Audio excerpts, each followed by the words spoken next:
Hey all, John here. Welcome back to another video. So in this video, you probably read the title, but I have decided to move from XCP-ng over to Proxmox. So what made me come to this conclusion?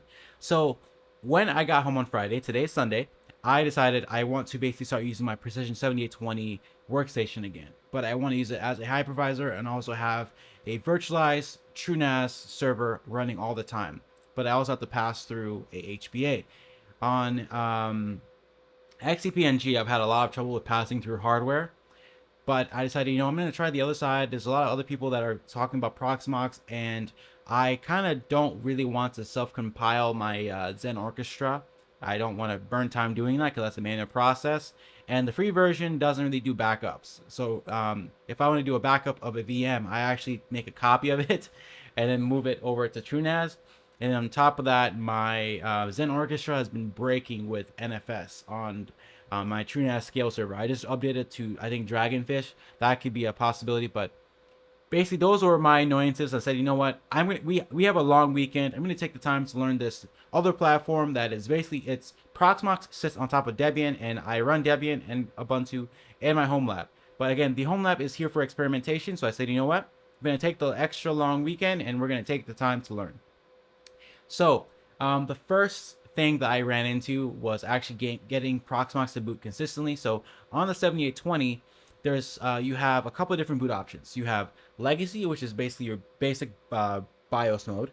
You have the UEFI, which is the modern booting standard, and then you have UEFI with Legacy option to boot. So I was actually running in UEFI plus Legacy, and I would basically restart my 7820, and then it would just not be able to boot. It would say it's timing out. I'm like, this is foolishness. So spent a couple hours trying to figure it out, and then I realized, I'm gonna wipe the entire drive, reinstall it on just UEFI. I think it boots a system MD or something like that, instead of running with Grub. And Grub was the one that was giving, the Grub bootloader was giving me a lot of problems. So that was out of the way. But now the second problem I had to figure out was networking. So if you watched my previous videos, you would know I have a couple different VLANs on my network. I have an untagged VLAN where everything will that I don't really want to separate will sit. So I have a lot of my VMs just sitting on that untagged VLAN. I have a management VLAN where all my management ports sit. I have a IoT public VLAN, IoT offline VLAN, which is where basically things like I don't want on the internet, like a Hue switch or like my OneNote journaling virtual machine, will sit. I have a public VLAN, which is basically my guest network. So I basically wanted to have basically a network interface where I can have my VM sit on the untagged VLAN and have the management port from Proxmox separated onto the management VLAN. So I was able to figure that out. Took me a while, had to watch a couple YouTube videos, but I was able to master it.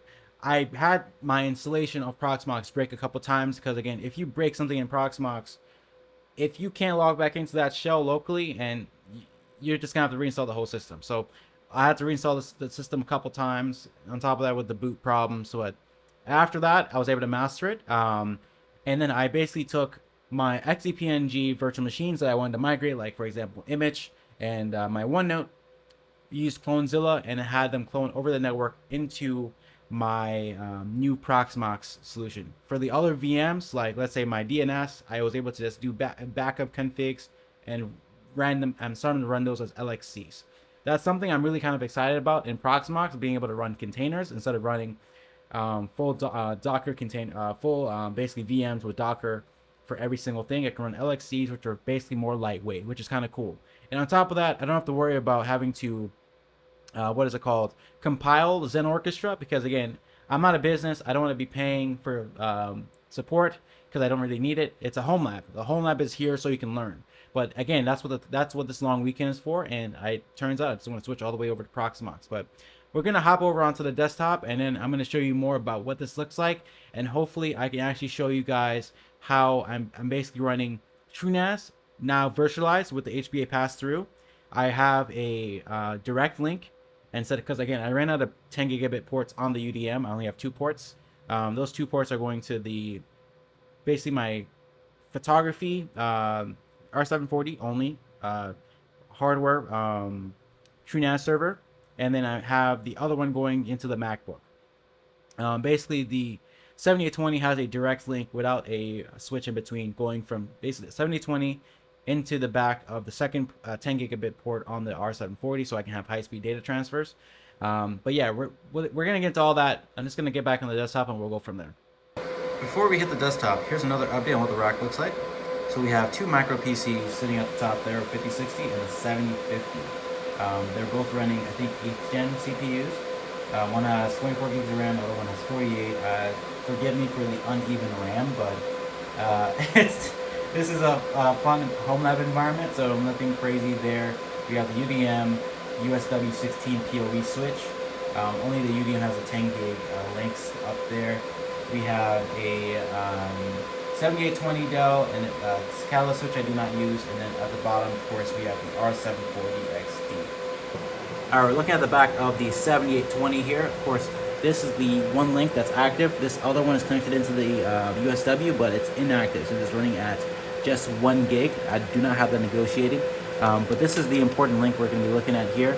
This is actually connecting into the back of the R740 XD.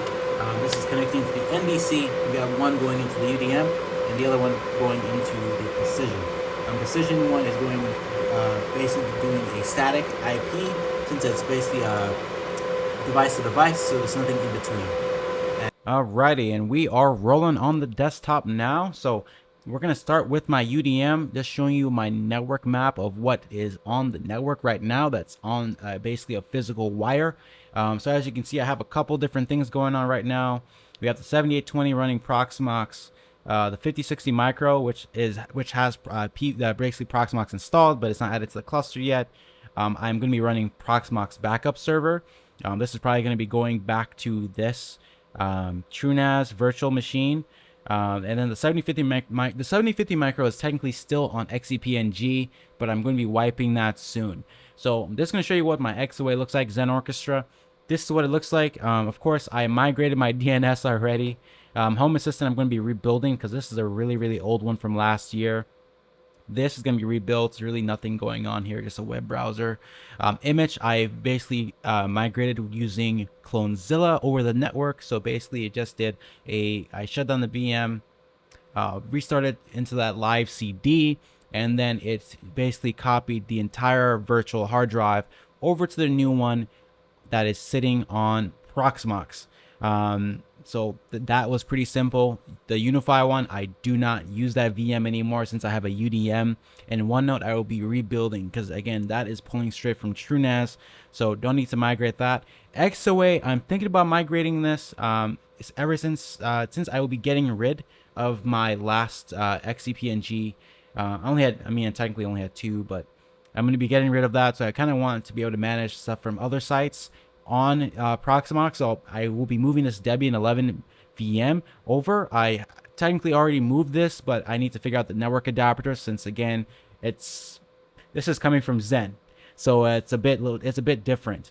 But this is basically just running on Debian 11, so it shouldn't be too hard for me to install a new network driver or just to figure it out. I know it's missing a bunch of packages. This is a very minimalist install of Debian, but I'll just have to figure that out. Now, I'm going to show you the new Proxmox. I'm not going to call it the cluster, but the new Proxmox flagship. So, this is it. I called it Quentin Compute as my name. So it makes it look cool. As you can see, I have 2 LXC containers. These are running Pi-hole. So those have been running really nice. So this is what my Pi-hole looks like. I just started it today. As you can see, it's already blocking a bunch of stuff. So it's working. I have 2 of them. The second one isn't getting any hits because, again, the first one's working so well. And once we go in here, you can see I only have 512 megs and 2 vCPUs allocated to this. And it's still more than enough power. But then again, we are running this on a Xeon, so it shouldn't saturate the CPUs. The RAM is, I'm surprised, because I think I used to give it 2 gigs of RAM on Zen. if we go back to it, but then again, it is shut down, so we don't have to go into all that. But I have two of these running as my DNS servers to basically block ads, and I might be rolling out a third one for my IoT public network. But again, the Samsung TV is kind of off the network anyways. It's not off the network, but it's off. It's not. It doesn't have access to the internet, so I'm just gonna skip that. But it depends. I might change my mind on that. As you can see, there's only one node on here. This is running a Xeon Gold 5122. I may be upgrading this up to like a 22 thread CPU. It depends. I haven't really decided, but I haven't really had any issues. It's been running a lot faster than the 7th and 8th gen i5s, but again, I would hope so for the amount of power it's sucking out of the wall. This is sitting at 64 gigs of ECC RAM, and I have a 1 terabyte, I think an 870 Samsung 870 Evo, I think, in here. I was thinking about doing RAID 1 with two of these, but it's just running on a single one, and then I'll use the PBS to basically back up into that virtual TrueNAS, which is sitting on basically the it's running, the TrueNAS is going to be running off of the two 14 terabyte Exos drives that I pulled out of the Quinton, basically the Quinton Media server. I'm going to be adding newer drives in there, but yeah, that's what this is looking like, the 7820. We're going to go into network in just a moment here, so just so I can show you what this looks like. So of course I have the internal Intel NIC that's on here. You can see I have the management VLAN that's sitting there. Let me stretch this out. You can see I have the two 10 gig ports that are on that NIC that is installed on PCIe. So one is just a direct link to the R740, no switch in between, just a static IP map. And then you have the second port, which is technically not really going anywhere since it's not negotiating at 1 gig on the USW. So the main thing that you will care about is the bridge. So basically this is basically like a virtual switch. So these don't do anything. These are just kind of here. Other than this VLAN, of course, that needs to be there, so I can actually have basically the management port assigned. But basically the Linux bridge is a virtual switch you're putting in between the physical ports and the VMs. So basically this is running on the untagged VLAN. So as you can see, it's VLAN aware, and it's going back to this, which is the Intel NIC. I'm sure you guys can read this all for yourselves, but I'm just going to explain it. I have the management port sitting here. This is on a bridge as well. This is basically giving me that 0.3 address. Of course, that's just there.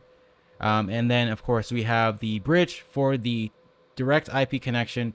Again, this is a switch that's in between the physical port and the VMs. So I basically assign BR1 to the VMs, and then I have to manually map them.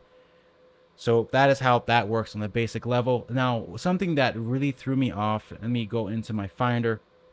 I'm just going to show you the config of what this looks like, since I couldn't figure out how to do it through the UI. So this is what the interfaces file looks like. I just edited this with Nano. So basically you would SSH into your Proxmox cluster and edit this, or you can do this in the shell, whatever floats your boat. But this is the stock config file. I basically wanted to separate this 179 since it's on the untagged VLAN and move that over to management, but also allowed the traffic from the basically I want to have a separated management port from what the other VMs see. I kept trying to basically reassign my on the switch level to the management port, and then try and basically do a and basically assign a different VLAN to all my VMs, but that wasn't the proper way to do it, and it just wasn't working. So I did some research and read out the Proxmox docs, and this is the correct configuration. So a lot of this looks the same, but the main thing that matters is basically this right here. As you can see, this is VLAN 10, which is my management VLAN, and of course the static IP address, and of course this is bridging right there back to this, and that since it's a .10, it comes back to here. This took me probably hours to figure out. This should be a lot easier for me to basically understand, but it took me a while. And then of course I did a second one for the 5060, and I'll have to do a third one for the 7050 when that comes online.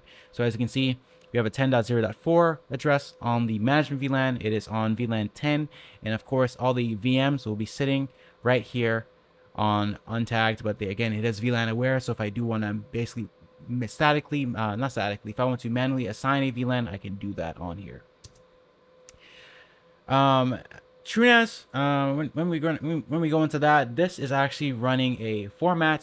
Basically, I'm running the Seagate Exos drives. They have a really weird sector and T1 protection, so I have to manually wipe them back to how they're supposed to be so I can actually add them to the cluster. So we're not going to get into that, but we're just going to basically focus on pass-through. So as you can see, I have a PCIe device which is being passed through. If we go into that here, let's see if I can find it. It's in here somewhere.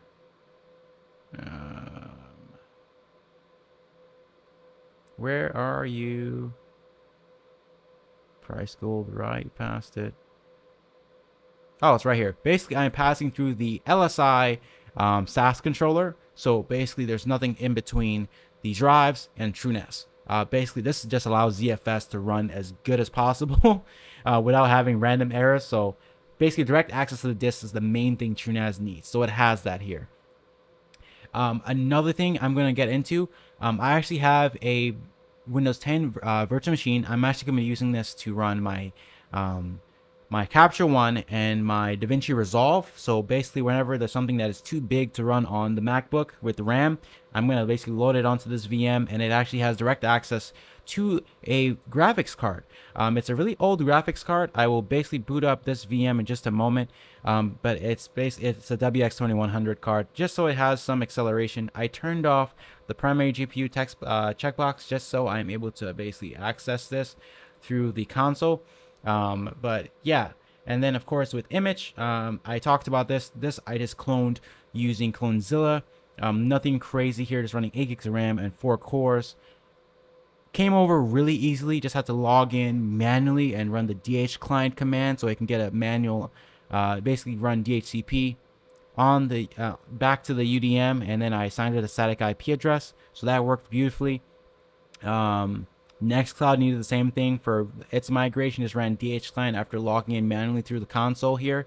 And then I was able to SSH without having to manually type in. Well, basically, I have super long passwords for these, and I just didn't want to have to always log into Proxmox and then type it in here. I want to be able to basically SSH from my Mac directly. So running DH client and basically assigning a static IP address on basically the UDM was perfect. Of course, you can manually assign a static IP address on Ubuntu, but things change. Like, what if I change my subnet? Stuff like that. So I wanted to run on DHCP and rely on my DHCP server on the UDM for IP address changes. But we don't have to go into all the technicalities and all that. You guys know enough. And then now I'm going to show you the virtual TrueNAS server that I'm running. So I got to get my credentials for this. Let me see if I can log in. This is technically not up and running yet, but just going to show you that it has direct access to drives. So we're going to log into that. You can see this is running on KVM, Proxmox, 16 gigs of RAM, which is the bare minimum for TrueNAS scale.